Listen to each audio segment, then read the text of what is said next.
Ассаламу алейкум, хурматли иллячлар. Здравствуйте, уважаемые туркменистанцы.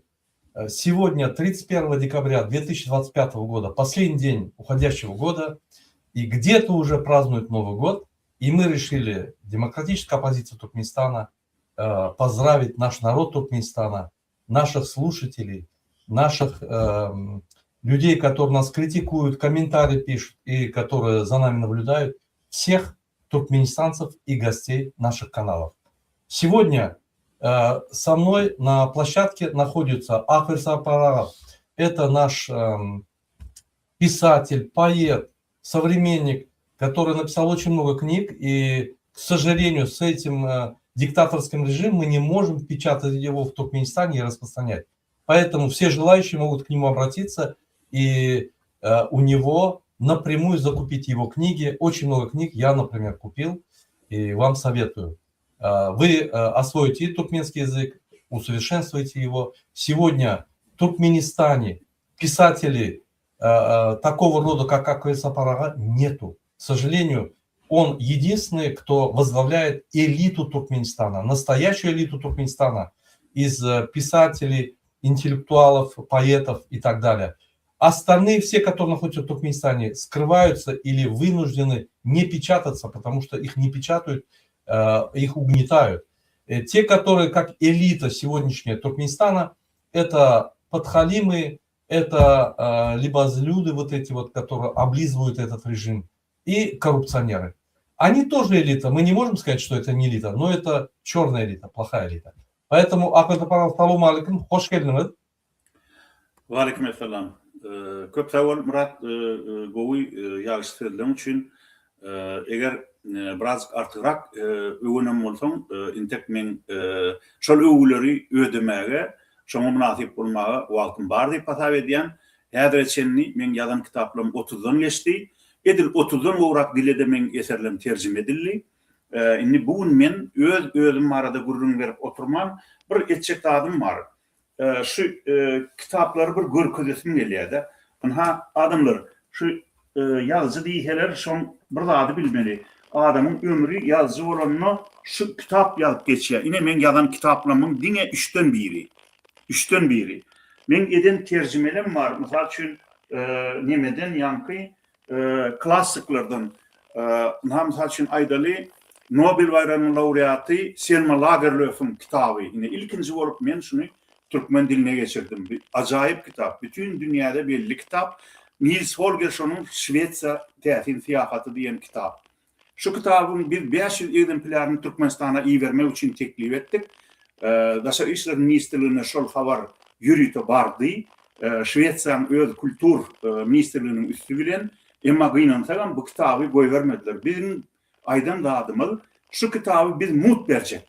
500 egzemplaryny bütün Türkmenistan'daki bibliotekalarda, kitapxanalarda şu dursun, bolsun diye. Sebebi bir gatı gow bahally bir kitap Şweçýanyň özündedir. Ondan yine de bir kitabı Selma Lagerlöf'ün bilim almaşylanyňda, ýani çalşylan çağı hakynda Tokoy bir jaduwy adamın bir daýhan maşgalan kiçik çağatyny bäbegini alyp gaçýarda ýerine tüýlük çağatyny goýup gidýär. Onun jaduwy adamdadyň çağatyny ulatmaly bolýar. Şunu çağaty alynan aýalam tüýlük şol jaduwyň çağatyny ulatmaly bolýar. Şu taýda häzirki döwürde bütün dünýäde ýaýwanlanýan bir erwet, bir negativ tendensiýany Selma Lagerlöf baryp geçen asyryň başlaryna duýupdyr. Ona milletçilik değil ya, tire parasçılık değil ya. Yine gynansagan bugün Türkmen oppozisiýasyna da, diňe Türkmenistanyň rejimine değil, hatta Türkmen oppozisiýasyna da her kime aýten Eýranda dowulupsyň, Türkmen bolsaň, sen hakyň ýok göreşmäge Türkmenistanyň bagy üçin. Aýten Marda dowulupsyň, ýa sen Lewapda dowulupsyň, on başga bir welaýatda dowulupsyň diýip bizim üstümize çöwjeýän adamlar var. Arada Diýana bilen bu arada gepleşem etdik ýörüýte. Onu köp adamlar gaty gowy berdiler, hat ýazdylar bir de dowrudan Türkmenistanyna bir gerk käbi bolduk şu milletçilikden, tire parasçylykdan, oppozisiýada näme galdynyň bu milletçilik, tire parasçylyk diýip.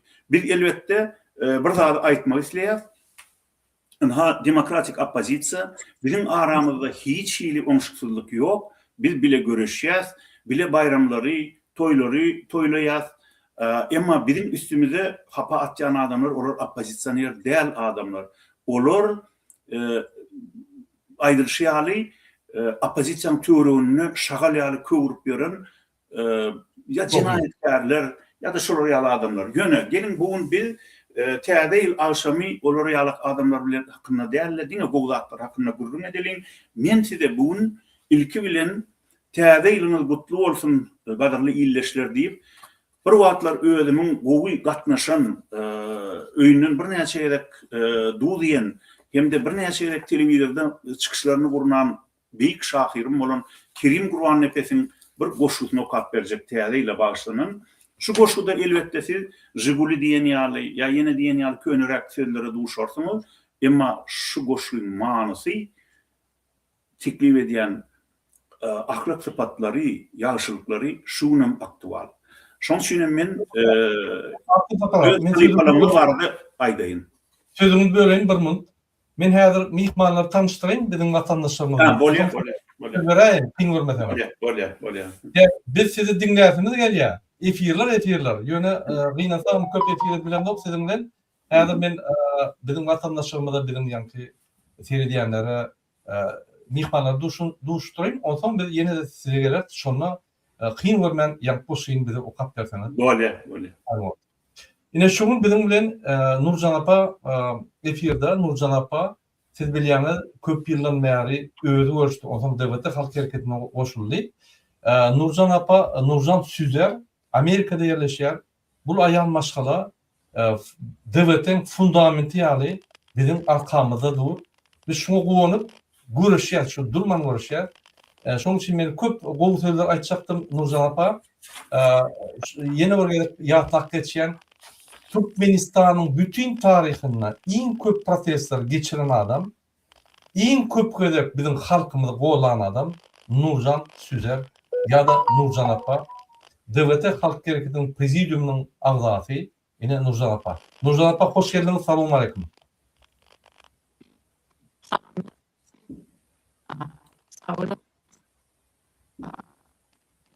Okey. Aydın bir söz aydın. O zaman ben başka mihman etsin. Senin o gelin o.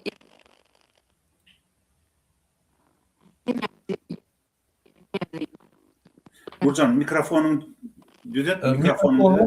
Senin o gelin o. Sesini düzelten Nurjan apa.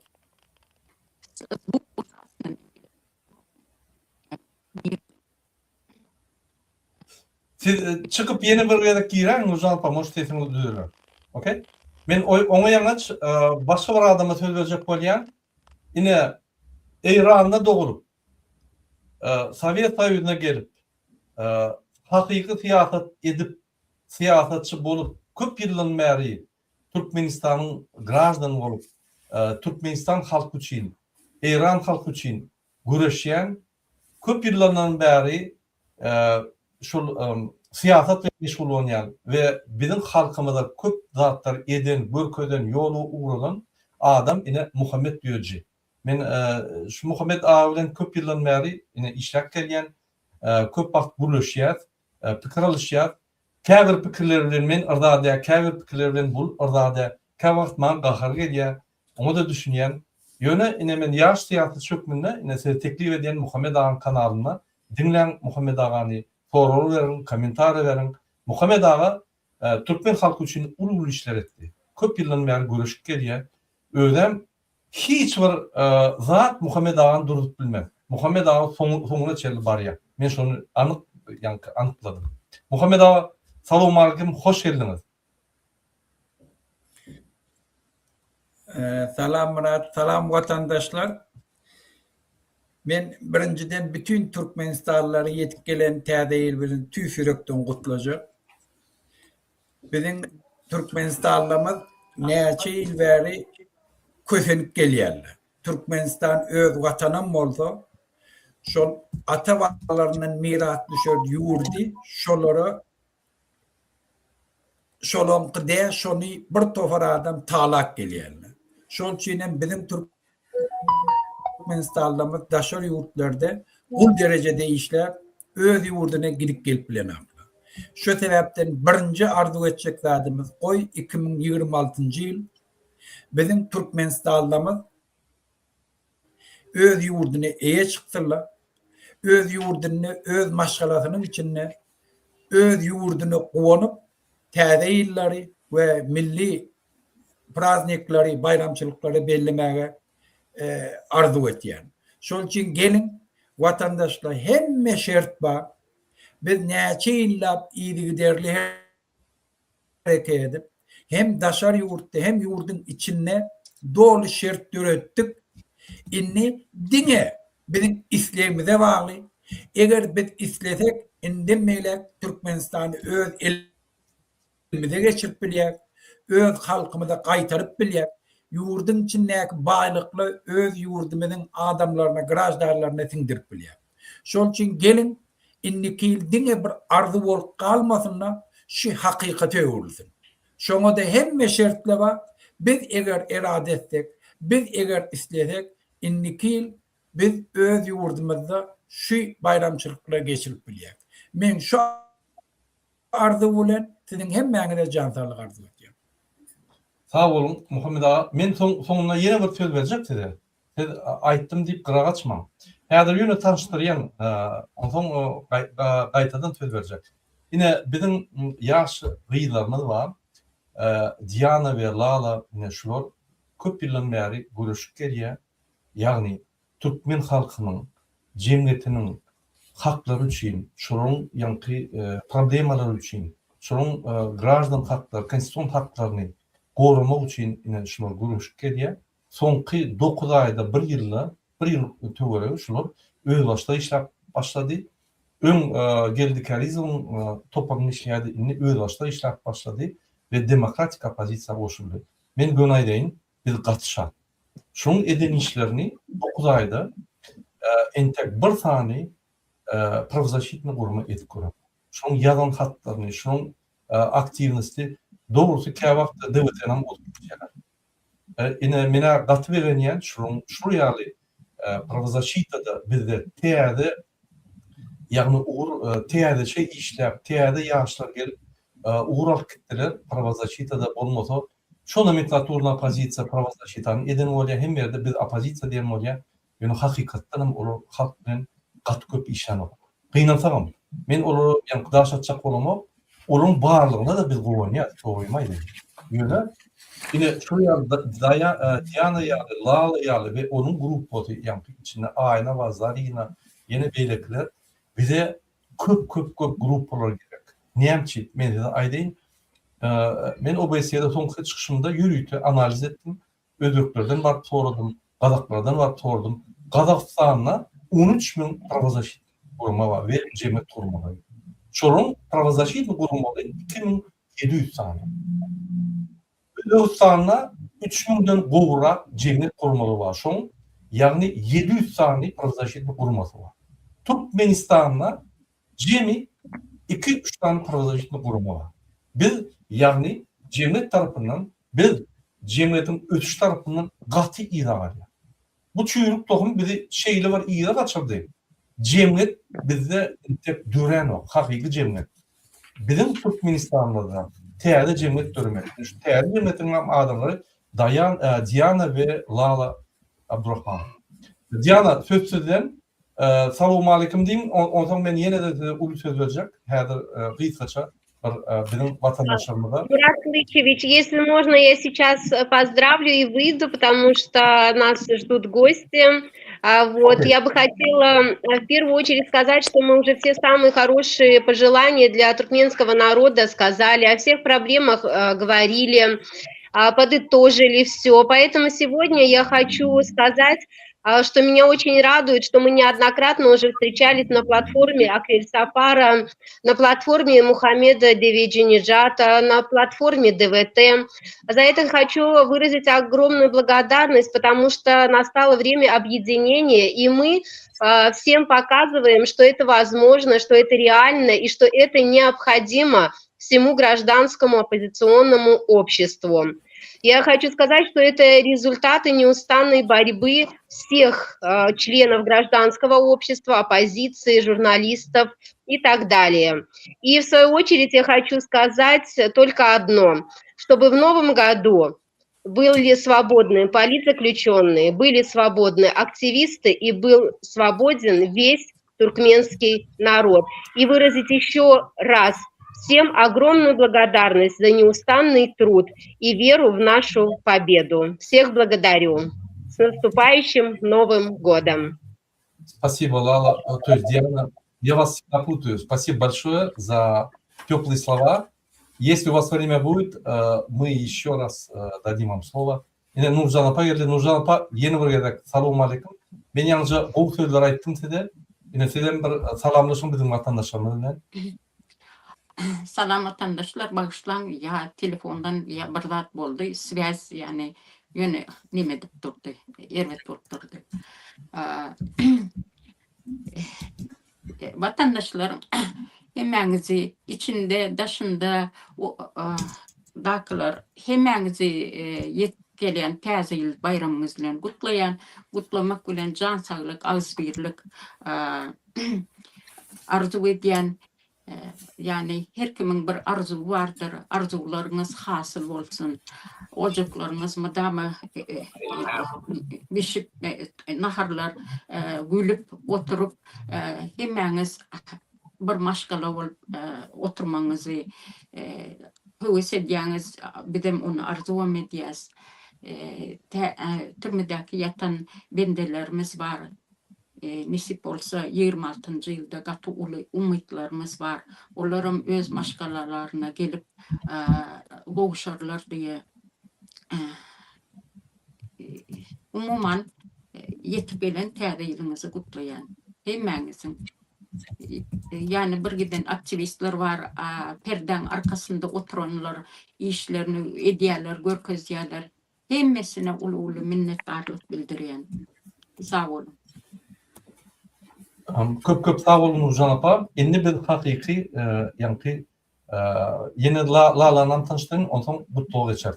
Lala Abdurrahmanova memnun OBS'de oldu. Lala'nın ben köp yıldan beri tanımaktım. OBS'de tanıştım. Onun bir kere gördüm. Yine OBS'de doğruyum deyin. Men ornumu tuttum. Ben 3 gün Ukrayna gitmeli oldum. Şu yerde Lala tavsiye gittim. Hem de adı gece 11'de 23.00'da bizim tek OBS'de. Ben şöyle hem de hatta düşündüm şu an. Lala inni senin rol Türkmenistan'ın yani haklarını, Türkmen halkının haklarını şu yerde korumak rolü inni seninki sana tavsiye gidiyenlik baydağı beklettim. Lala her gün çıkış edip, her gün yazılıp özünün bilmedik zadını yani ne registrasyon etmeli o yerde bir 3 minut 5 minut vaktin var. Söz alacak bolsam şu belli bir vakti saate registrasyon etmeli. Şonam etti. Tekstam tayarladı, toparladı.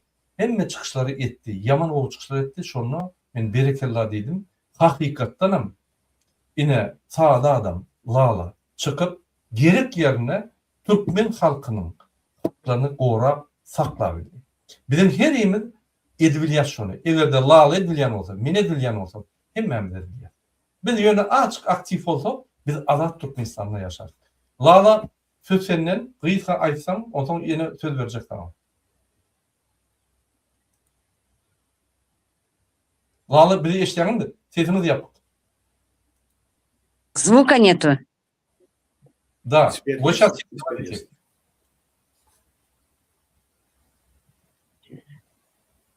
Мы слушаем вас, говорите. Снова микрофон.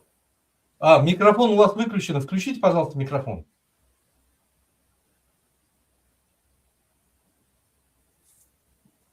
А сейчас? Сейчас очень хорошо, говорите. Всех приветствую, всех с наступающим Новым годом. Мурат Клычевич, спасибо за теплые слова. Я присоединяюсь к словам Дианы. Я очень рада, что мы с вами поближе со всеми познакомились. Мурат Клычевич, Нурджан, Мухаммед Дуюджи, Аквель Сапар. Очень приятно с вами общаться. Я очень рада, что мы часто общаемся, что мы поддерживаем друг друга и что мы дружно боремся против беспредела Бердымухамедовых. Я очень рада, все организованные, все мудрые, все молодцы.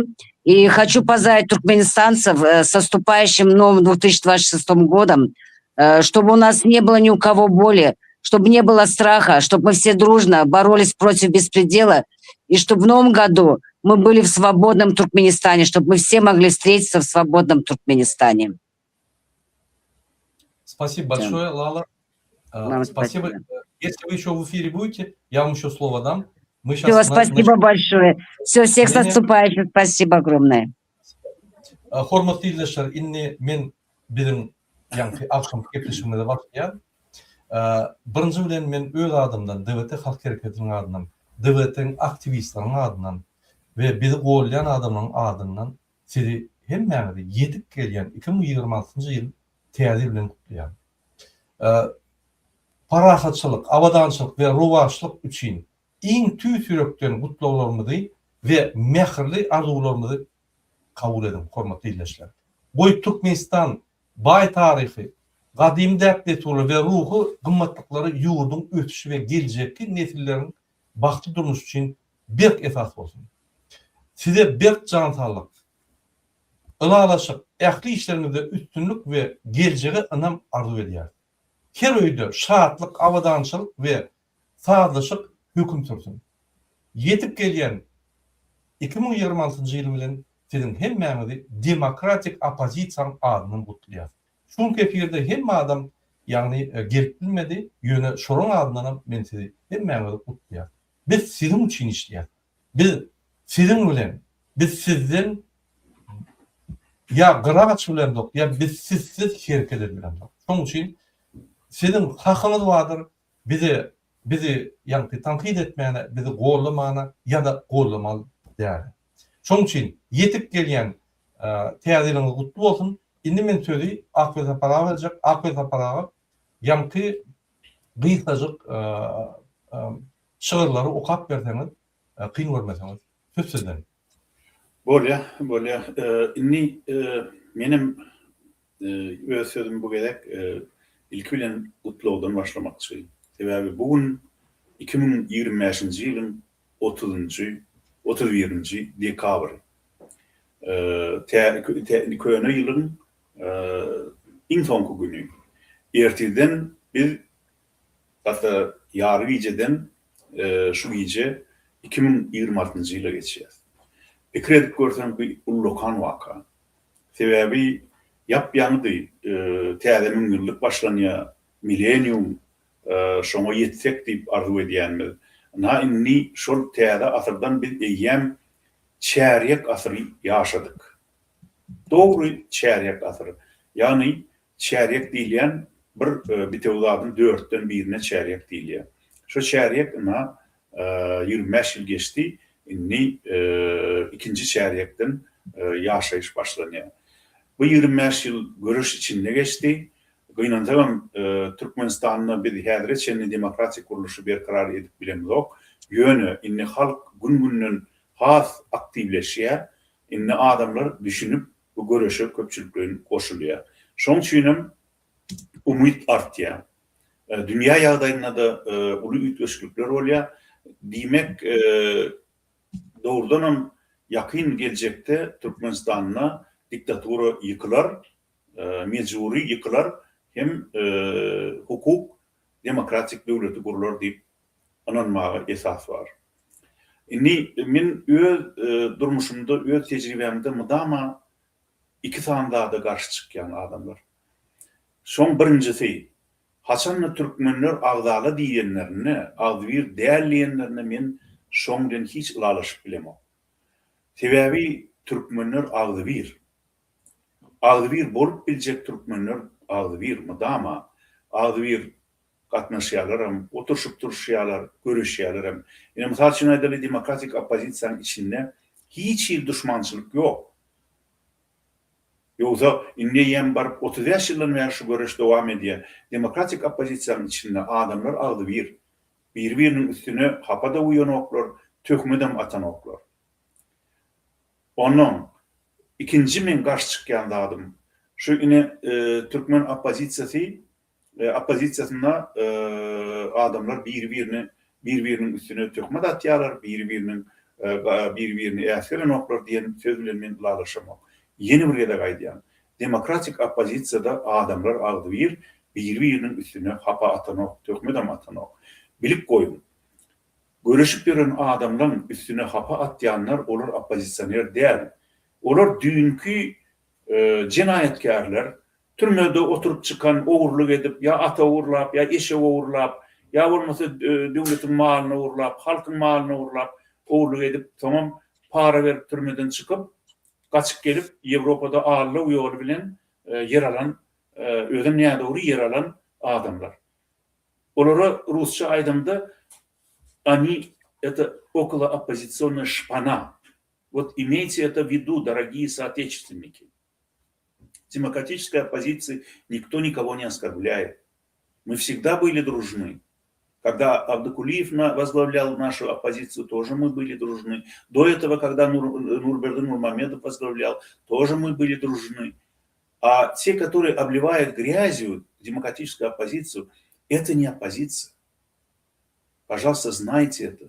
Это околооппозиционная шпана. И нам приходится, к сожалению, время от времени отвечать твердо этим их инсинуациям. И, пожалуйста, за это нас не осуждайте. Почему? Потому что мы не можем позволить себе, чтобы они постоянно обливали нас грязью. И мы будем их разоблачать. Теперь я снова перейду на туркменский язык и прочту вам одного из самых больших поэтов, туркменских поэтов всех времен, но особенно советского времени, Керима Курбаннепесова.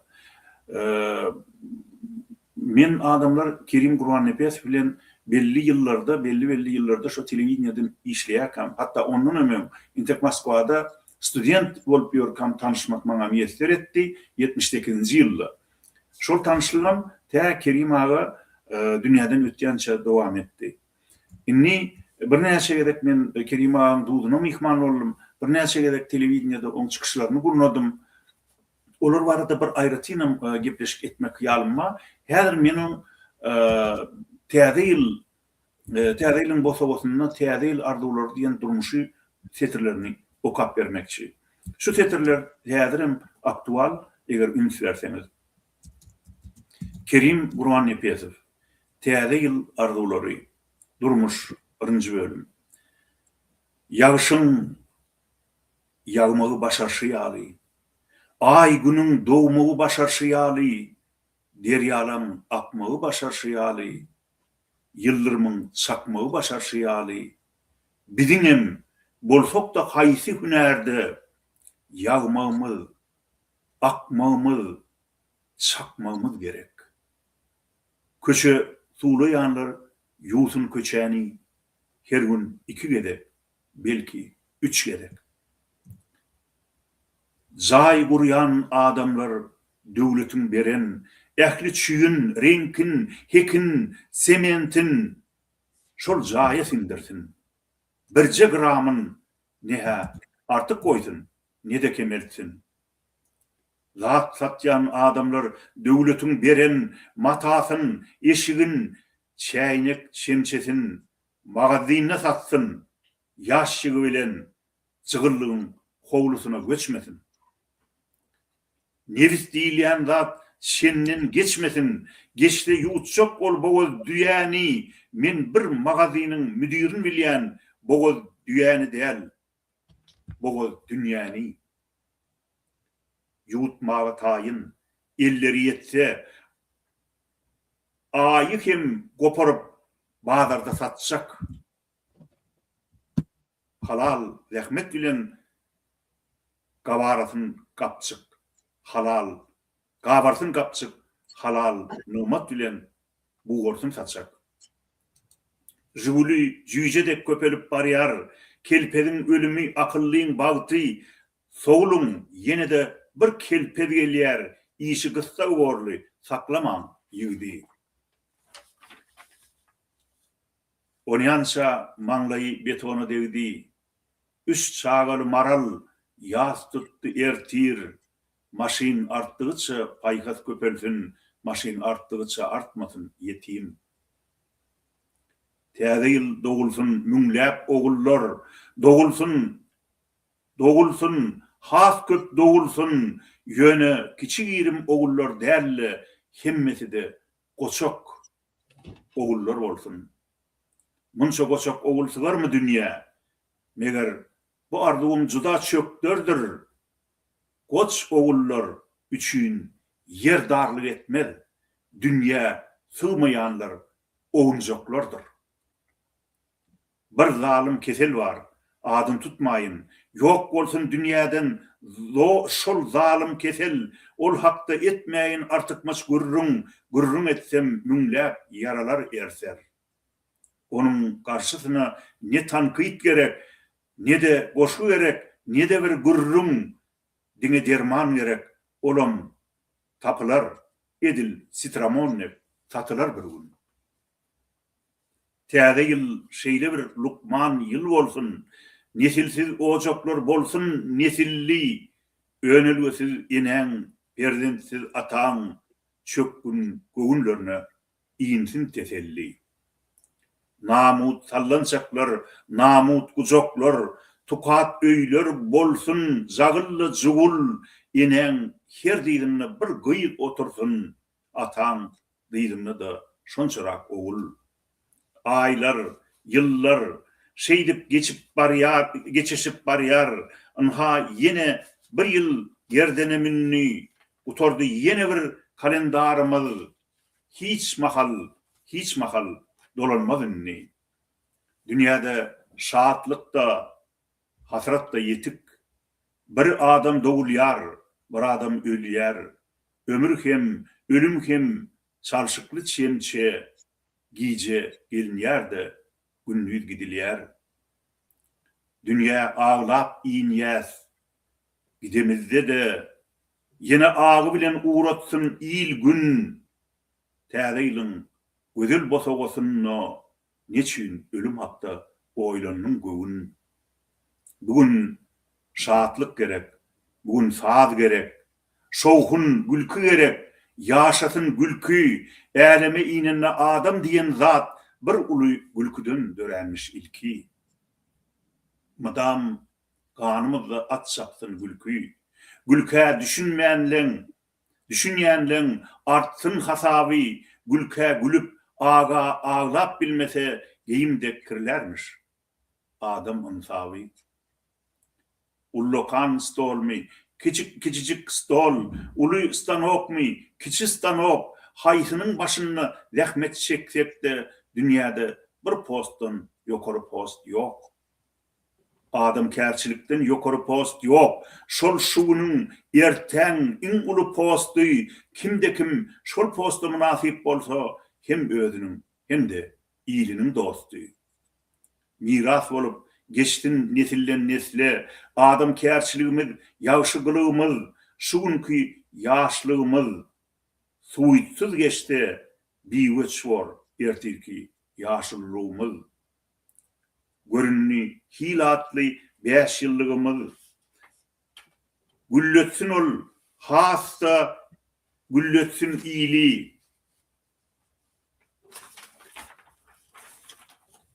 İň ýokary sorta munasip bolsun hem haridyň hem imsabyň hili. Ol ikisi biri-birine bagly, imsap mürrük bolsa haridam mürrük, täze ýyl arzuwum zähmet adamsy mürrük imsap bilen bolmasyn şärik. Jemleme. Bir mahalky uly batyrçylyga, bugün talançylyk diýip de bolar. Bir mahalky uly dogruçylyga, bugün yalançylyk diýip de bolar. Batyrçylyk bilen dogruçylyga döwür berýär käte täze bir many, bugünüň ullokan gahrmançylyk gorap saklamaly. İnsany. Ine Kerim ağam gelen netijesi iň uly gahrmançylyk insany goramaldy. Şundan gowy nädip aýtsak häzirki döwrüň iň uly wezipesini gadarly illeşler hiç il söz yok. Kerim ağa bir halkın cümmüşünün çıkan, dönüp çıkan bir ullokan şahir. Şoň üçin hem Kerim agan wesiýetlerim edil Mawtumulyn wesiýetleri ýaly Gurbanazar Ediýewiň beýleki biziň beýik şahirlerimiň wesiýetleri ýaly ýüregime gaty ýakyn, özüm şol wesiýetler, şol beýik adamlaryň, şol şahirlaryň ýazylan wesiýetine uýulsa, şoňa eýerilse, türkmeniň edep terbiýesi öňküdenne gözel bolar, öňküdenne berk bolar. Ýurdun içinde rejim nähil bolsa da, rejim bütün milleti horlasa da gadyrly illeşler. Siz bir-biriňize imtihanlar çeçemeleşin, adam käçilik çeçemeleşin. Şonla rejimin halka edýän sütömi iň berkisi 50% adalar. Ýene bir gedep sizi yetip gelen 2026-njy ýyl bilen tüýs ýürekden gutlayan taşawunyň berekedartyn meninni mikrofonu geçirýän. Sağ bolun. Sağ olun. Apeta para köp taňryakasyn Kerim agan goşularyndan aýdyp berdiňiz. İnsan gorar diýeni gaty dogry bellek geçipdir. Hormatly dinleyijiler, biz häzir TikTok'da da efirde çykdyk. Ýöne biz esasy YouTube'da, şoň üçin TikTok'da aklara aýdýan. Men sizinden häzir gülüşip biljekler. Näme ýazsaňyz ýazyň, onsoň ýa-ni YouTube efirden soň gelip sizin soruňyza jogap berelim. Ine TikTok'da halsın diýip ýazýar. Yetip gelýän täzeliňiz gutly bolsun. Marada we ähli ýyleşler.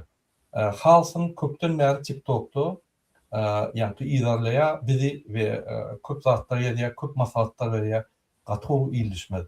Soňky wagtlarda TikTok'da türkmen halky öz jemgyýet bilimlerini alyp başlady. Gynansak da başga ýerde alyp bilmän soň ýa-ni TikTok'a çykyp başlady. TikTok'da da biz her türlü adamlar eşdiýär, görýär. Bizim TikTok seyrediýär. Şoň üçin ol bir gaty zadyň alamaty. Gynansak başga ýa-ni media platforma bolmagan soň TikTok ýerler, YouTube bekleýärler. Masal üçin bizim kanallarymyz Türkmenistanda bekli. Akbet Aparan kanal bekli, Muhammed Agan kanallar bekli, sebäbi rejim gotýar.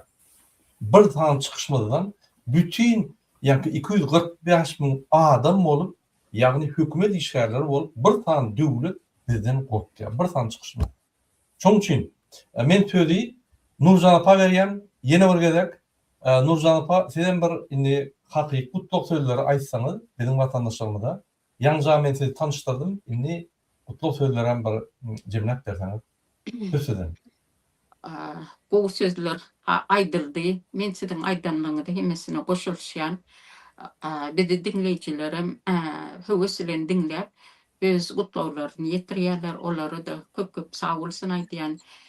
Akıl Sapar jurnalistimiziň, edebiýatçymyzyň okap beren Kerim Gurbanlybesowyň ýazgylary gaty beğendirdi.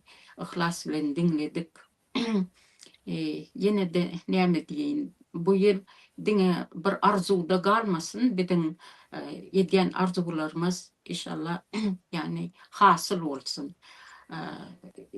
Her kimin yüzü, çağıcıkların, hemmemizin yüzü, yani halkımızın yüzleri gülsün. Bu 26. yıl bir de katı ulu beğençlikler getirsin. Aktivistlere, hemmesine, bu görüşte bol iş, koşanların hemmesine köp sağ olsun aydın. Bu rejim müdamalık değildir. Bu rejim enine sonuna yok olup gidemeli. Onun için hemeňizi yine de yetip gelen täzeýliňiz bilen gutlaýar. Sağ olun.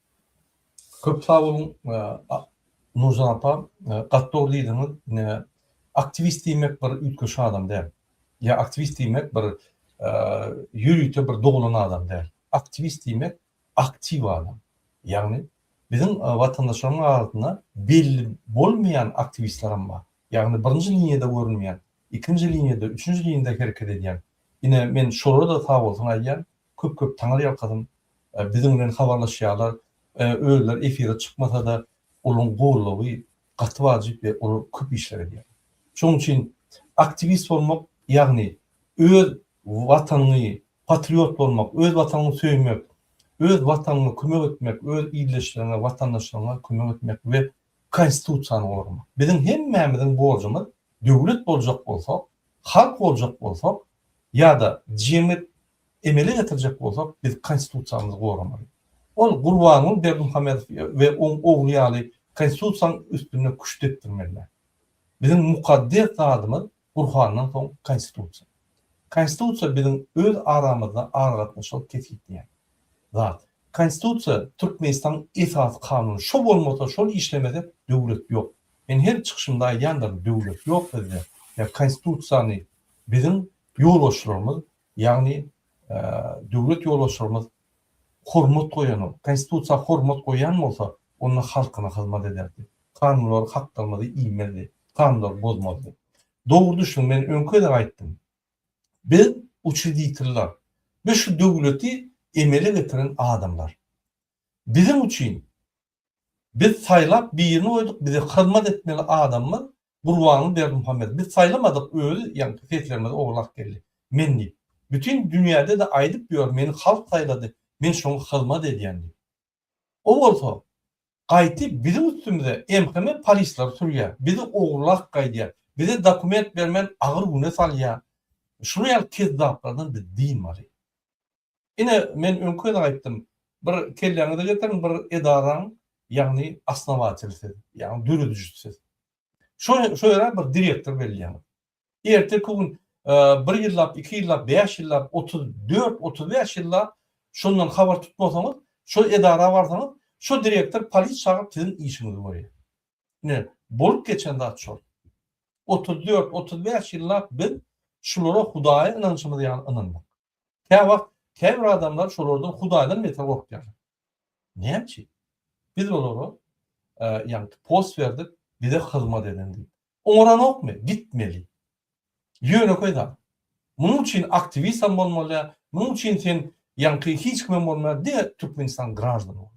Ananyň Türkmenistanyň baýlyklarymyz, bizim ýa-ni ata-baba goýup giden ýerlerimizde baýlyklarymyz hemmemizde ýeterli. Kynçylyk köp. Rossiýada işläp tutulup, urşak edip, o ýerde ölüp, ýa Türkiýede gynanjymyza üýüşüp, zat edip, ara içip ölüp gitmek bizim borjumyz ýok olar ýa. Bizi şo güne salýarlar. Şu rejim bir sistem oraya, diňe şoňa hyzmat etmeli, kim bolsa şo bolsun, hökümet işgäri, halk, ýagny medallar, hemme da diňe şolara hyzmat etmeli. Şeýdip şular uzurpasiýa diýýär. Ýagny baswarlar diýen döwlet. Biz paraga dafanyň içinde uruşdyk etdi. Her ýyl ölýän adamyň sany entek soňky 35 ýylda uruş bolany köpeldi. Häzir Awganistanyň 10 adam ölýän uruşdan soň. Ýa-ni döwlet döwleti. Oraya zat ýok. Şoň üçin biz şu zatlar ünsürmeli. 2026-njy ýyl biz aktiv bolmaly. Biz bir günde şunu aýyrmaly. Bir günlük, bir saatlyk işi biz ýyllap goýmaly. Ananyň? Bir saata galman iş ödülýär şu. Bir 10-15 bin adam köşküne barsa iş ödülýär şu. Açyk diýerler şu. Tapmaýarsam gözläp tapmaýar.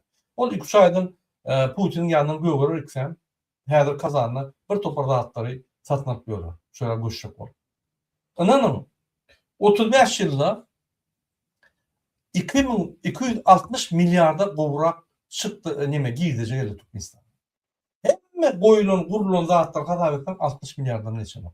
200 milyar neydi? Atalı oğlu. Niyaz köp oğlan bilmedi. Yani Niyaz oğluna galadın, nevdin bakadı katıp etsin.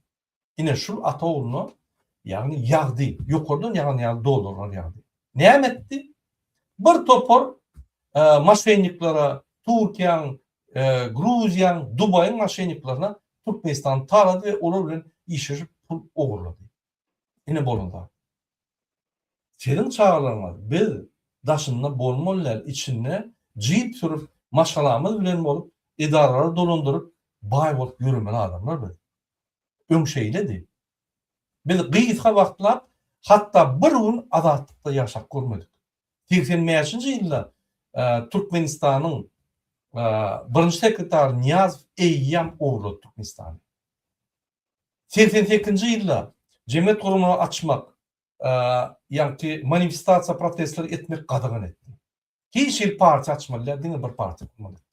88-nji intek 90-da garaşlyk almaka. 91'de gelende inte karşılık almaka 90'ına özünü prezident ettirdi. Yeketek sayılır geçirdi. Iki kandidatı sayılır geçirip özünü prezident etti. Bollu. Biz bir gün, bir saat, bir min azatlıkta yaşak kuramız. Biz şunu özümüzü açık verelim. Biz düşünemiyoruz şunu. Men size aydayım. Yine men 20 yıldan beri azat yaşapıyorum. Fransa'da, Avrupa'da. İnanın, men bir gün azatlığımı Türkmenistan'daki yaşak geçen 40 yılma çalışacak. Şuraya şu tüyücü ve kovuyu. Azat demek bespredel değil. Azat demek sen çokka bilen eğer bir yere çıkanda sen hakların var. Bir zat edende ya cayarında ya firma orunda üstünü topulup alyan yok. Polis gelende birinci bilen neme kömek dikken. Yani şu azatlıklar, mümkünçilikler. Seni hiç kim yani ağır yağdayda bolsaňam sosyal kömekler. Onun bir azatlyň bir görünüşi. Yine bitdi şowunu bitirecek koylar. Ol bir tane diktatör tapıp onu yallaklap zade bütün dünya maskara bolup görmek Türkmene gelişik kılmaktır. Yine şoň üçin men sözi Muhammed diýe berýän Muhammed ağa töpsüzden aýdyňany gutlugy barada ve öz alyp barýan ýolumy barada gurulmagy. Sağ olun. Sağ ol Murat. Men teň gwende şu an bizim ýurdumyzdäki halkın kıyınçılığı bir maşgala tarafından iskustvünü döredilen 90% şondan var. Yani 1 milyonun olay Türkmenistan'da daşar yurtta közenip görmekleri, daşar yurtta bir kanun işleri, hukuksuz işemekleri, öz yurduna gidip gelip bilmesizliği, dine bir adamın bir maşgala bu nesi? Eger şol bizim yurdumuzun baylığa birinciden dolu yetik bizim halkımız şu tadı ekleme.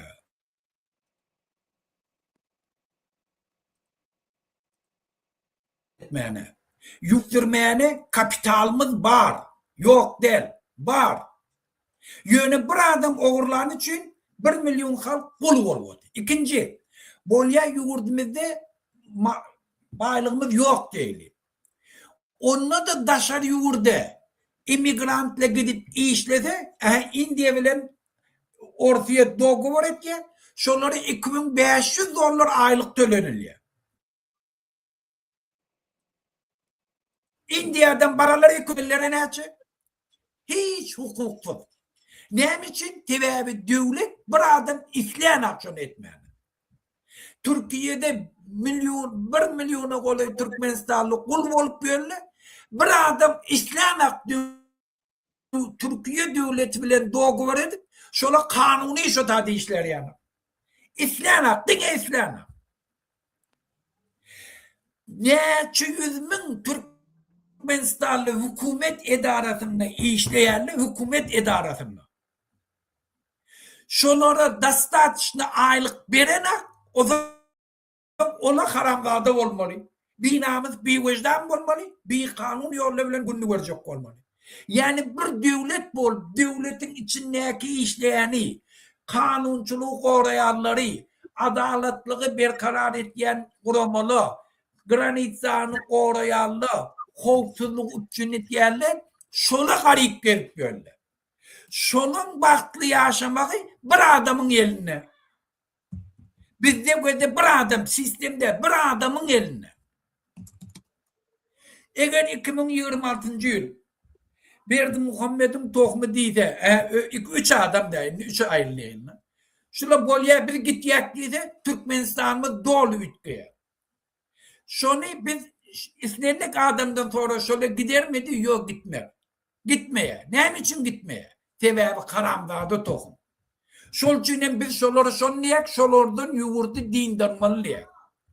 Ola yuvurdun dönüğü, tohumunu bizim milletimize dönük adamlar. Eğer biz şolardan devletin ihtiyarını halka geçirdik, bizim hem adımız düğüp götür ülkeye. Yani 90% halkın probleması çözülüyor.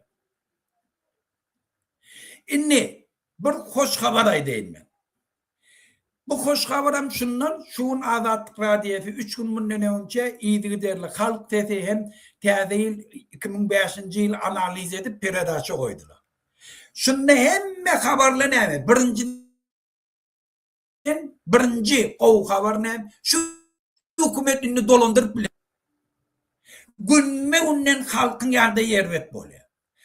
O katlarından paraleline inni halk özünü cevapkar duyup öz pozisyasını yurdun içindeki bolyan atlara belli yap başladı. İnni sesin çıkarmanı oturan atlar. Şu yılın devamında biz doğru yurdun içine girdik. Halkın ağına girdik. İnni her kim şu hükümete karşı olayan adam olu vatan dönü diyen paniyat diyen doğru tersine vurdu.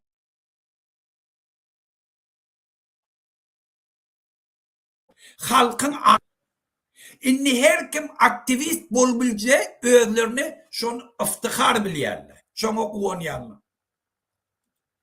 Bula her nätdir bizim aktivistlerimiz azar verip aktivizmi yatıracak boldular. Hareketi yatıracak boldular. Yönü günme unen täzeli adamla koşulup başladılar. Bu şu zatla oğuğa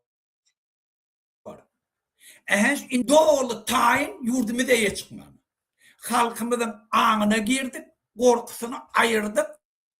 İnnin nehirli görüşmeliğini kanun esasında halkın esası kellelerini koyduk. Hükümetin dolandırılığına çol için bizim İslam'ımıza bağlı. Vatandaşlar eğer 26. yıl bahtlı olacak olsanız, çağalanızı gelecekte bahtlı edecek olsanız, öz arılığınızı oğlukta geçirecek olsanız vakti.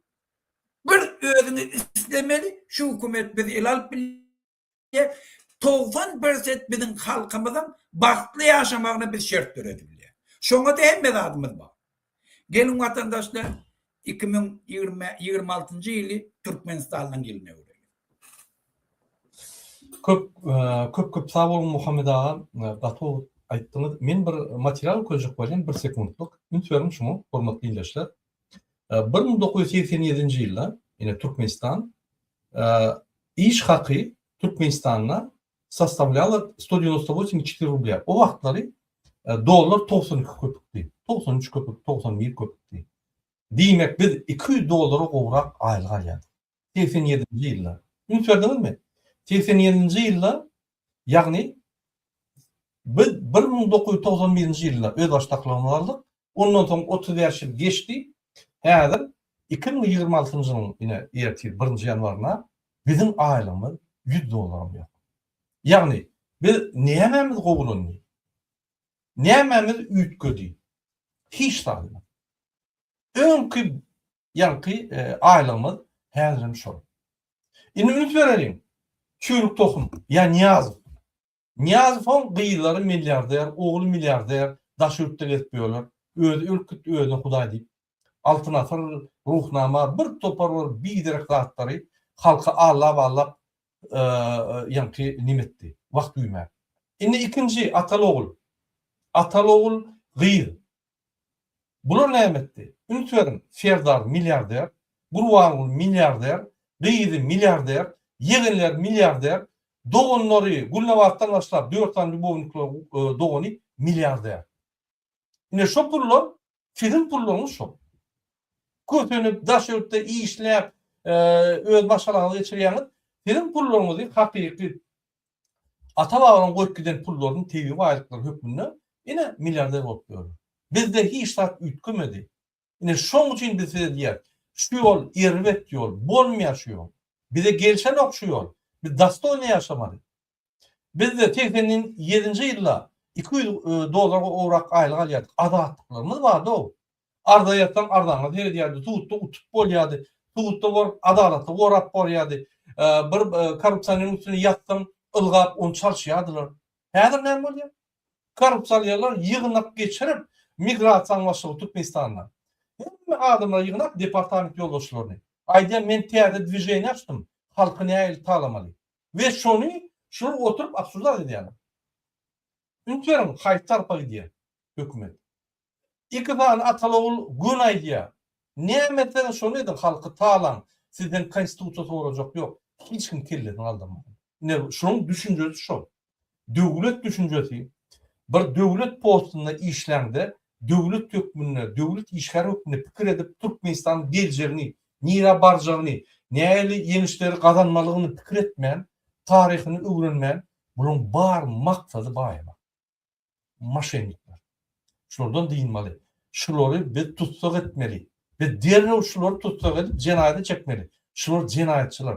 Bizim mukaddes konstitusiyanın üstüne günle tanıt edelim. Biz şunu bet etmeli. Biz millet olacak olsak, halk olacak olsak, devlet olacak olsak, bütün dünya üstümüzden gülmedeyen olacak olsak, beylikki hatta komşu halklar üstümüzden gülmedeyen olacak olsak, biz şunu etmeli. Sen MMA şampiyonu ol. Sen Amerika'da 350 milyon dolarla tarıya sen Türkmenistan'a misal için bir talant bol, tapav yok. Sen daşınla Rusya'da işlep uşatlaşan bol. Sen Türkiye'de ölüp bir yerin iyiliğine seyret. Sen Fransa'da biznesmen bol, kadın. Sen Amerika'da biznesmen bol, kadın. Bolsan bol. Bize vatan gerek, bize adatlık gerek. Fikir etmeyin, ben Amerika'da yaşadım, biznes ettim, ben yetişime yettim. Yok. Sen dine kamers tarafından 100 tane sen yank yetmeli dağıdımdan bir tane dağıtta bir üstünlük kazandı. Kalan dağıt boş yatıyor. Kalan dağıtı biz ünferemiz yok.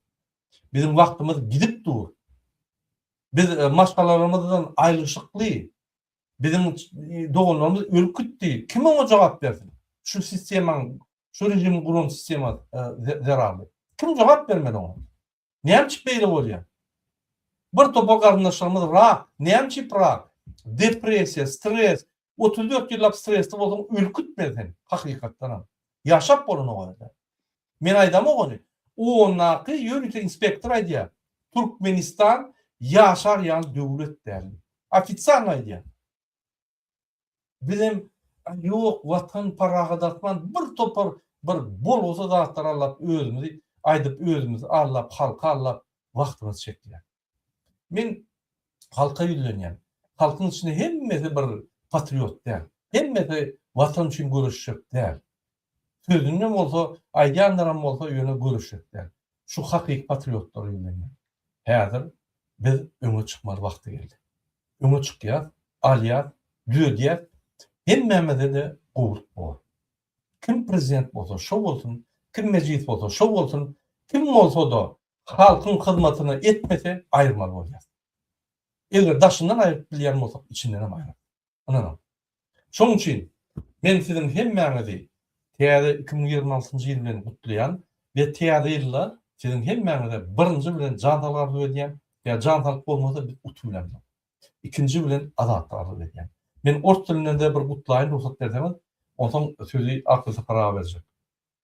Уважаемые туркменистанцы, примите мои самые искренние поздравления и теплые пожелания мира, благополучия и процветания. Пусть богатая история нашей страны, древние традиции и духовные ценности Туркменистана и впредь служат прочной основой для развития страны и счастливой жизни будущих поколений. Желаю крепкого здоровья, согласия, успехов во всех добрых начинаниях и уверенности в завтрашнем дне. Пусть в каждом доме царит радость, достаток, гармония. С новым наступающим 2026 годом я вас всех поздравляю. Hormatly dinleyijiler, indi men sözü Akbet Aparağa berýän. Akbet Aparağa siz kyn görmeseniz, ýagny sizin ýürüýte şu gepleşige taýýarlan şygyrlaryňyz var, şolu okap berseňiz ýa aýdyp berseňiz öz sözüňizden. Ine söz sizden.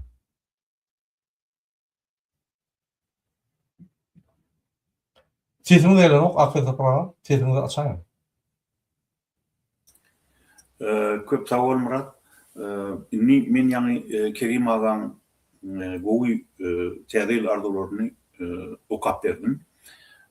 Inni şeýle täze arzulary elbetde Gara Seyitli'de de var, Gurbanazar Eziýev'de de var. Men özüme ýalan täze goşurum var. Ýönünni bu wagt aýtjykladym. adamlar bilik koyun, yurdun içine hut şunlarım boynaymen kitaplarını garaştı pikirleri bilen yazyan yazıcılarımız var. Olar bütün ömrü yazıp dünyadan ötüp giden yazıcılarımız var. Mertlerçe hiç vaat rejimin hizmetinde durman, epilmen, eğilmen şey dip geçip gittiler. Ona stolun şekerine yazmak değil ya da yurdun içine olar yazdı ömrünün ahirine çenni hadirim dirleri yazıp diyorlar. Şol yazılan kitaplar kıynantagam hadilik çetide yeten ok olar stolun şekerine galya. Yani yazıcının stolun şekerine galya.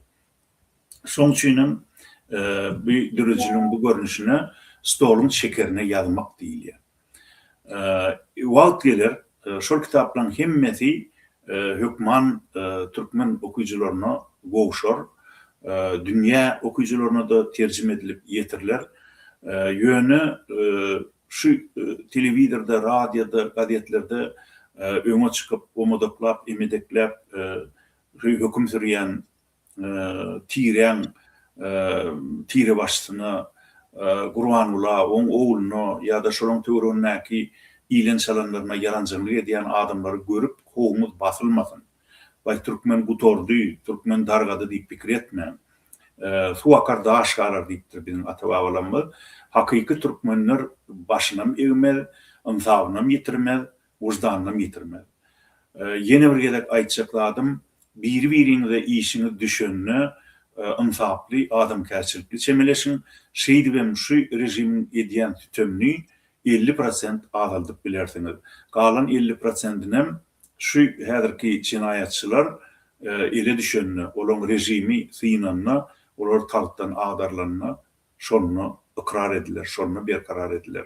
Şol gün elbette halk edil soramalı zatları hasabatı berk sorar häzirki sütömkärlerden. Onun yine de bir gedek men size aytsakladım, onu yanım ayttım önkü gedek çıkışımda da Türkmen opozisiyası ağdalı deyseler inanmam adamlar. Türkmen opozisiyası ağdı bir. Demokratik opozisiya ağdı bir. Biz dine valtıl öz üstümüze atılan tökmetlere karşılık görkezmeli olyaz. Çıkış etmeli olyaz. Onun yokuş vermem. Sebebi bir gedek Atamrat Atabayev şey deyip de 80. yılların ortalarına olan karşısına öne çıkan yazılan karşısına yürüyütü rejime hizmet eden adamlar tökmet nimesini kampanyasını kurnadılar. Sonra civrini vuranına Atamrat Atabayev Türk Şumalı'yla ona şeyler idi. Atamrat'ın ünit vermeden şu tökmet dönem ekşen biliyara şu tökmet için adamlar civrinerler mi deyip. Sonra Atamrat neresi aytti cahi cennette olsun Türk Şumalı'yla işteydi. Tökmet ballal yalap yatar yallıydı. O canına degiyadıydı.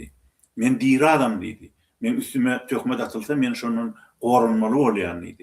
Şon aydışıyalı elbette tökmet ballal adamlar çıdap ona ömrü boyu gederyalı. Şon için bidem karşılık görkeziyaz yönü buna düşünün bir opozisyon ağdalılığını anladan o tersine bizim ağlı bir dümü görkeziyaz. Demokratik opozisiya hemişe ağlı bir olup geldi. Häzirem ağlı bir yönü bir şol kaptalın opozisyon töwerine şagalyalı köwjekleşip beren oğru cümrülüň paraxorluň gelip bu taýda Ýewropada, Amerikada ornaşyp inni opozisiýany ýurtjak bolýarlar. İlki bilen demokratik opozisiýany ýok edip onu olar özlerini opozisiýa ýa bolmasa adam hukuklaryny gorayan adamlar edip görkezjek bolýarlar. Olara inanmaň, olara pul bermeň, pul berenlerem gayrat edinde ýygyny alın. Inni bugün elbette siyasi ilgijesi olan son biz öz çıkışlanmalı yine de bir pozitif notada şeyle gowy arzular bilen jemgyýetimiz gelýär. Goý bu gelecek yıl Türkmenin öz gayratyna hafta beter inanjak, adamların birbirine inanjak ýyly bolsun. Sebebi ýagyn öňünde gara bu işlerin önüne durmak için adamların ilki bilen öz güýçüne hem birbirine inanmak gerek. Men bu teýär ilgijeti öz halkımıza, öz vatandaşlarımıza şeýle önamlary arzu edýän. Goý sizin saçanyňyzyň bereketi egitilmesin. Sizin gum diýip garwanyňyz gyzyl bolsun, hemde gazançyňyz elmydam halal bolsun. Bu arada Muradam öz çykyşyny düşündirdi, biraz aýla olarak aýdyp, haçan gazanç adamyň iýine siňýär, haçan ol halal bolsa. Şol halal gazanç bilen oňup ýaşap beren adamlar türkmenine milyonlarça. Oğurlar hemişe az bolýar, yalançylar, erwet adamlar hemişe az bolýar. Ýöne olar öňe dadaýar, olar wezipe alýarlar. Olar yaranjanlap halkyň depetine çykýarlar. Şoň üçin olar känýal bolup görünýär. Aslynda 35 ýyldan beri açyk görüşiň içinde gelip gören adam hökmünde men bir zady anyk aýdy biljek. Durmuşda hemişe gowy adamlar, oňa da adamlar erwetlerden has köp. Onlarça etse köp.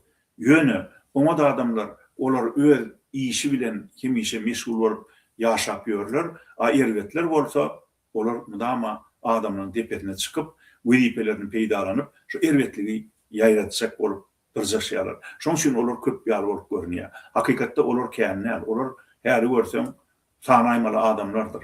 Ona saglyk bolsa Türkmenistanda demokratik opozisiýa ýeňende siz görürsiniz. Olar adamlar gaty azdyr. Olaryň hemmesi adyl suwdyň öňünde jogap bermeli bolarlar. Kadyrly illeşler. Ondan heme giyce bir çene vardı. Aýratynam Türkmenistan'na.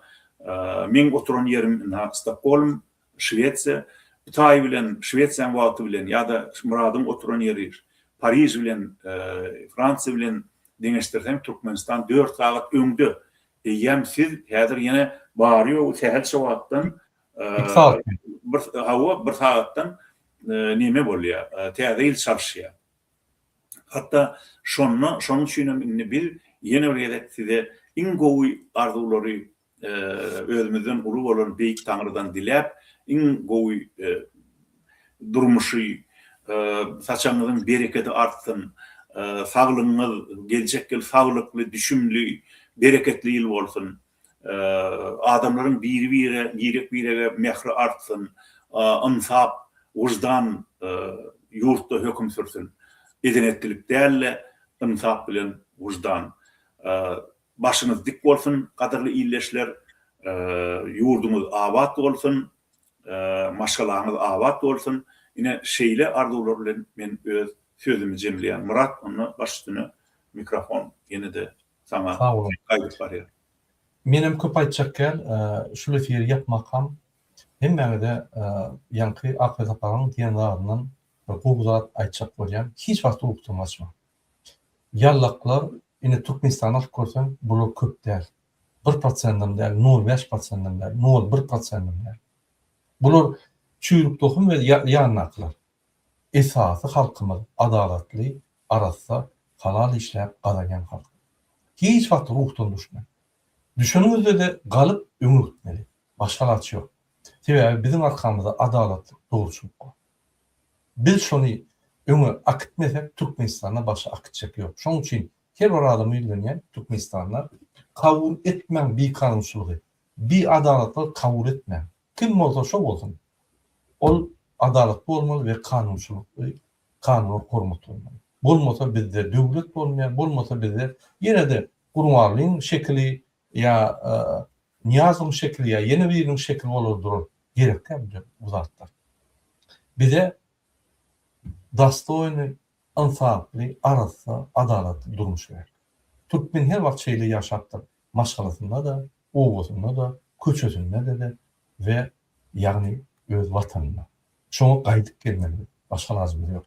Akbet apalar köp taňýapdyň mutlular üçin men şöyle gelip bilmedik Talip Abbasov, Nuri, onun yanına aktivistler, birinci, ikinci linyada işleyen hemme aktivistlerin adından, hemme demokratik opozisiyanın adından yeni olarak bizim halkımıza yetip gelen 2026 ýyldan bilen şu ýyl gazaply ýylmyz özem ýylyň başyndan biz meseleni tamamlamadyk.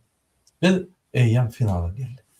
Inni halkyň içinde her kim düşünýän şu rejimi ömrü yok. Şu rejim bizi hiç yere akıdan yok. Dine iyi de 80'ci yıllara, 60'cı yıllara feodalizm diye başka da ad bile beremem. Şoň üçin hemmämiz agdyr bolmaly. Sen Daşowly, Lewaply, Marly, Balkanly tapawul ýok. Sen türkmen. Sen Türkmenistanyň pasporty barmy? Sen türkmen. Biz hemmämiz birimiz oşar. Bir jatagat, bir edim. Ine hormatly dinleýärler, şunun bilen biz efirimizi utorýar we sizin hemmäňizi täze 20 bilen ine bir näçe sagatdan Türkmenistanda 2 sagatdan täze bolýar. Ýewropa ýa Rossiýa ýa Turkiýa ýa beýlik döwletlerde ýene de bir näçe sagatdan täze bolýar. Amerikada ýene bir näçe sagatdan ine Hudaýa şükür bizim türkmenlerimiz hem ýerde bar. Vietnamda, Singapurda, Yaponiýada, Rossiýada durly wagt günjeklerinde, Kazakstanda, Kırgızstanda köp ýerlerde eýem olar täze belýär. Latin Yani- Amerikasında da var. Murat, men aýdýana, şu taýlarda men çıkış etdim. Latin Amerikasının bir näçe ýurtlaryna duşýar türkmenler. Ýewropa Aha. hakynda gürrüň ýok. Ýewropanyň haýsy ýurduna barsaň türkmen bar. İstedik ýolunda bar. Wagt O elbette Afrikada onu begeni bolmalar, gynanyp, sebäbi halkymyz gynansagam öz ýurduna ekleni bilmän daşary ýurtlara çykyp eklenç etmeli bolýar. Okumaly bolýar. şoň üçin niýde bolsaň şöýde bolun. Türkmen dilini ýadyňyza çykarma. Türkmen adatdyr, gaýratdyr. Allah jan hemmäňize adalatlyk bersin, adatlyk bersin we jantalyk bersin. Size we doganlardaşlar. Hoşsag bolun, indik gepleşip berçeli. Sag bolun, gadyrly ýerleşler. Nirede bolsaňyzam bir-biriňizi gollan, bir-biriňiziň gadyryňyzy bilin. Gatto